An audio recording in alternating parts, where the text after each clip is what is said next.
இருக்கிறார் சிறைவாசம் அனுபவிக்கக்கூடிய மர்வான் பர்கவுத்தி அவர்கள்.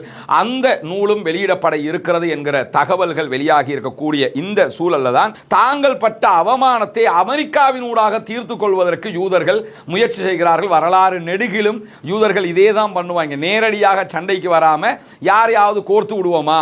ஓமான்லேயே ஸ்டீவ் விட்காஃபை சந்திப்பதற்கு ஈரானுடைய வெளிவிவகார அமைச்சர் ஃபாரின் மினிஸ்டர் அப்பாஸ் அராக்சி தயாராக இருக்கிறார் என்கிற செய்திகள் வெளியாகி இருக்கக்கூடிய சூழல்ல தான் ஈரானுடைய தஸ்னிம் நியூஸ் ஏஜென்சி இது தொடர்பாக வெளியிட்டிருக்கக்கூடிய தரவுல தான் ஐஆர்ஜிசிக்கு தேவையான தரவுகளை எல்லாம் குறித்த ட்ரோன் எங்களுக்கு தந்துவிட்டது, தந்ததற்கு பிறகுதான் தொடர்பு துண்டிக்கப்பட்டிருக்கிறது என்று சொல்லி இருக்கிறார்கள்.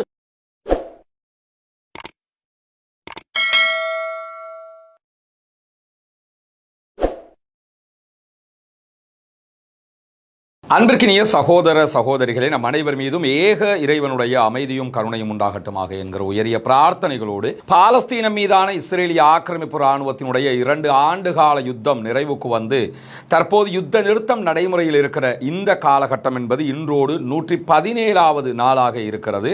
தொடர்ந்தும் இஸ்ரேல் காசா மீதான தாக்குதல்களை நிறுத்தாமல் நடத்தி கொண்டே இருக்கக்கூடிய இந்த சூழல்ல பல தடவைகள் பல நாடுகள் கண்டனங்களை வெளியிட்டும் இஸ்ரேல் அதை நிறுத்தாமல் தொடர்ந்து கொண்டே இருக்கிறது. இதே நேரத்தில் 2 நாட்களுக்கு முன்பதாக ரஃபா பார்டர் திறக்கப்பட்டிருந்தாலும் இதுவரைக்கும் ஈஜிப்டில் இருந்து காசாவுக்குள்ள ஒரு சில பேர் நுழைந்தார்களே தவிர காசாவில் இருக்கக்கூடிய நோயாளிகள் மருத்துவத்திற்காக இதுவரைக்கும் வெளியேற்றப்படவில்லை. இன்றாவது வெளியேற்றப்படுவார்கள் என்கிற நம்பிக்கையில் காசாவினுடைய அப்பாவிகள் காத்து கிடக்கக்கூடிய சூழலையும் காசாவில் நம்ம பார்க்க முடியும். இப்படியான சூழல்ல தான் யுத்தத்திற்கு பின்னர் ஏற்பட்டிருக்கக்கூடிய இந்த சமாதான நிலை காலகட்டத்தில் காசாவில் தலையிடுவதற்கு பாலஸ்தீன அதிகார சபைக்கு எந்த விதமான அதிகாரமும் கிடையாது என்கிறார் இஸ்ரேலிய பிரதமர் பெஞ்சமின் நெதன்யாகு.